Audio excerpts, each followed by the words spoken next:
Hello everyone. Today I want to take you on a journey through the incredible life of Abraham Lincoln, a man whose story proves that perseverance can change not just a life but an entire nation. Abraham Lincoln was born in a log cabin. The year was 1809. His family was poor. Life was tough on the frontier. His father, Thomas, was a farmer. His mother, Nancy, worked hard too. They had little, but they had hope. Abraham had two siblings. Sarah was the eldest. She was born in 1807. She was kind and nurturing. As the oldest, she helped care for the family. Sarah and Abraham were close. She often comforted him during hard times. Then there was Thomas Jr., the youngest. He was born in 1812. Sadly, he died as an infant. His death brought sorrow to the family. Life on the frontier was harsh and unforgiving. As a child, Abraham loved books, but books were rare. He borrowed them when he could. He read them by the firelight. The Bible, Aesop's fables, and Pilgrim's Progress shaped his thoughts. Words became his world. Tragedy struck when Abraham was 9. His mother died of milk sickness. It shattered him. She had taught him kindness and faith. Her death left a void. His father remarried. Sarah Bush Johnston became his stepmother. She was kind and loving. She encouraged his learning. She brought order to their rough life. Abraham and his sister Sarah leaned on each other. They shared memories of their mother. They worked together to help the family survive. But even their bond could not protect them from more heartache. In 1828, Sarah died during childbirth. Abraham was devastated. He worked hard on the farm. He chopped wood, plowed fields, and built fences. His hands were rough, his back strong, but his mind was sharper. He didn't attend school often. Frontier schools were few. But he taught himself. He copied passages from books. He practiced his penmanship on scraps of paper. Learning was his escape. The world around him was changing. The land was vast and wild. Slavery spread in the South. Injustice angered him. He believed in freedom for all. Even as a boy, he stood out. Neighbors noticed his honesty. They trusted him. They called him Honest Abe. It was a name he would carry forever. Abraham Lincoln left home as a young man. He wanted more than farm life. He moved to New Salem, Illinois. There, he worked odd jobs. He split rails, managed a store, and ran a mill. But he had bigger dreams. In New Salem, people noticed his intelligence. He could tell stories like no other. His humor and wit made him popular. Soon he was asked to run for the Illinois legislature. His first campaign failed. Still, he didn't give up. During this time, he decided to study law. He had no formal schooling, but he had books and determination. He read day and night. Slowly, he taught himself the law. In 1834, he ran for the legislature again. This time, he won. It was the start of his political career. He served in the Illinois General Assembly for several terms. His speeches were logical and persuasive. People respected his honesty. By 1837, Lincoln became a lawyer. He moved to Springfield, Illinois. There he joined a law firm. He walked miles to meet clients. His fees were low. He often helped people for free. He believed in justice for everyone. In Springfield, Lincoln met Mary Todd. She was educated, lively, and ambitious. They were different in many ways, but they shared a love for debate and learning. Their courtship wasn't easy. Lincoln struggled with doubts. At one point, they broke off their engagement, but love brought them back together. In 1842, they married. Mary had strong opinions. She believed Lincoln was destined for greatness. She encouraged him to aim high. Their marriage was passionate but often stormy. The couple had 4 sons: Robert, Edward, William, and Thomas. Tragedy struck again in Lincoln's life. Only Robert survived to adulthood. Edward died young. Willie, their 3rd son, passed away in the White House. Despite their grief, Lincoln's family remained central to his life. His sons brought him joy. He often played with them, even during stressful times. Lincoln's law career flourished. He was known for his sharp mind and integrity. He handled cases of all kinds: land disputes, contracts, and even murder trials. One famous case involved a man accused of murder. Lincoln proved his innocence using a simple fact. The crime supposedly occurred at night. A witness claimed to see it clearly by moonlight. Lincoln checked the almanac. There was no moon that night. The jury acquitted the man. These moments built his reputation. He became known as one of Illinois' best lawyers. But Lincoln wasn't content. He wanted to make a difference. Slavery was spreading across the South. Lincoln hated it. He spoke against it whenever he could. His words were bold, yet measured. He believed slavery was morally wrong. But he also believed in working within the system to end it. In the 1850s, the issue of slavery became a dividing force in America. Lincoln's views were becoming clearer. He opposed the expansion of slavery into new territories. But he also understood the nation's divisions. In 1854, the Kansas-Nebraska Act passed. It allowed territories to decide for themselves whether to allow slavery. The act inflamed tensions between the North and South.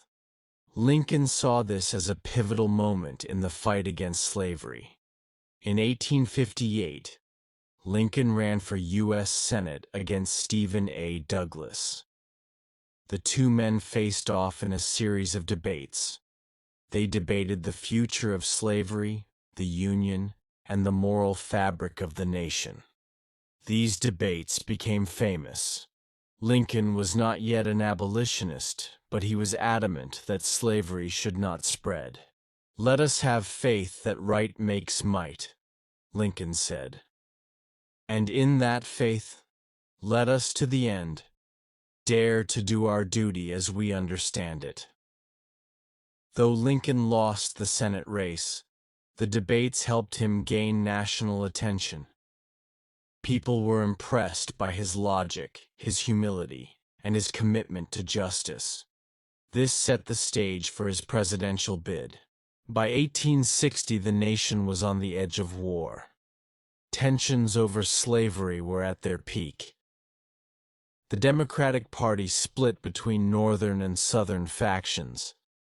Lincoln ran as the candidate for the newly formed Republican Party, which opposed the expansion of slavery into the territories. His platform promised to preserve the Union, uphold the Constitution, and stop the spread of slavery. Lincoln was a moderate candidate, appealing to both Northern Free Soilers and conservative Republicans. The election was bitterly contested. Lincoln won with only 40% of the popular vote, but a clear victory in the Electoral College. He became the 16th President of the United States. But the victory came at a steep cost. Southern states, fearing his stance on slavery, began to secede from the Union. South Carolina was the first to leave, followed by several other states. The nation was on the brink of civil war. When Lincoln took office in March 1861, 7 Southern states had already seceded. He knew that preserving the Union was his greatest task. On April 12, 1861, Confederate forces attacked Fort Sumter in South Carolina. The Civil War had begun. Lincoln faced incredible pressure. The Union Army was unprepared. The Southern Confederacy was led by General Robert E. Lee, a brilliant strategist. Yet Lincoln's resolve was unwavering. He made it clear that the war's goal was not just to preserve the Union, but to end slavery. In September 1862, he issued the Emancipation Proclamation. This decree declared that all slaves in Confederate-held territory were to be freed. It was a momentous decision. It shifted the focus of the war. The Union was no longer just fighting for unity. It was fighting for freedom. The Civil War was long and brutal. Lincoln faced challenges on multiple fronts: military, political, and personal. On the battlefield, Union generals struggled. Lincoln went through several commanders before finding General Ulysses S. Grant. Grant's bold strategies helped turn the tide in favor of the Union. Yet, the toll of war was heavy. Lincoln carried the burden of countless deaths, the destruction of families, and the division of the country. His own family suffered too. In 1862, his son Willie fell ill. The young boy's death in February devastated Lincoln. He grieved privately, but carried on with his duties. Lincoln's ability to manage the nation's pain while bearing his own sorrow made him a figure of remarkable resilience. He was often criticized by the press, politicians, and military officers. Yet, Lincoln remained steadfast. He believed in the necessity of the war, even when it seemed endless. His famous address at the Gettysburg Cemetery in 1863 resonated with the nation. That this nation, under God, shall have a new birth of freedom, and that government of the people, by the people, for the people, shall not perish from the earth. It was a reminder that the war was not just about defeating the Confederacy. It was about reshaping America and ensuring equality for all. The assassination of Abraham Lincoln.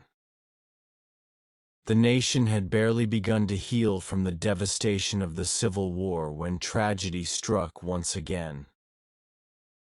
On the evening of April 14, 1865, Abraham Lincoln, exhausted but relieved by the end of the war, attended a play at Ford's Theater in Washington, D.C. The production was Our American Cousin, a light-hearted comedy, but the night would take a deadly turn. John Wilkes Booth, a well-known actor and Confederate sympathizer, entered the presidential box during the third act. He approached Lincoln, who was seated beside his wife, Mary Todd Lincoln, and shot him in the back of the head at close range. Booth then leapt from the box to the stage, shouting, "Sic semper tyrannis," thus always to tyrants, before fleeing the scene. The president was immediately carried across the street to a boarding house. His wounds were grave, and the doctors who attended him had little hope of saving him. Mary Todd Lincoln, devastated, was by his side throughout the night. She was inconsolable. At 7:22 a.m. on April 15, 1865, Abraham Lincoln died. The nation was plunged into deep mourning. Lincoln's assassination was a shock to the entire country. Just days before, the Union had triumphed over the Confederacy. Victory had come at a high cost, and now the nation was faced with an overwhelming sense of loss. People across the United States, both North and South, mourned the death of a leader who had sacrificed everything to preserve the Union and end slavery. In Washington, D.C., crowds gathered in the streets, somber and silent. The bells of the churches tolled, and businesses closed in honor of the fallen president. Across the country, flags were flown at half-mast, and many mourned in private, with tears and disbelief. Lincoln, who had steered the nation through its darkest hour, was gone. The funeral procession began in Washington, D.C., and traveled across the country, passing through many cities where crowds of people lined the streets to pay their respects. The journey took nearly 2 weeks, and Lincoln's body was displayed for public viewing in several locations, allowing the people to say their final goodbyes. The assassin, John Wilkes Booth, was tracked down in Virginia. He was cornered in a barn, and after refusing to surrender, was shot and killed by Union soldiers. His co-conspirators were arrested, tried, and some were executed. Despite the immediate shock of his death, Abraham Lincoln's legacy grew even stronger in the years that followed. His role in preserving the Union and ending slavery ensured that his name would never be forgotten. Lincoln's leadership during the Civil War was defined by his ability to unite a fractured nation, even in the face of insurmountable challenges. His speeches, particularly the Gettysburg Address, became symbolic of the ideals upon which the United States was founded. His commitment to the values of freedom, equality, and democracy transcended the divisive issues of his time. The Emancipation Proclamation, signed by Lincoln in 1863, had already begun to change the lives of millions of enslaved African Americans. While the immediate impact of the proclamation was limited, its symbolic power was enormous. His life, filled with struggle and sacrifice, resonated with people from all walks of life.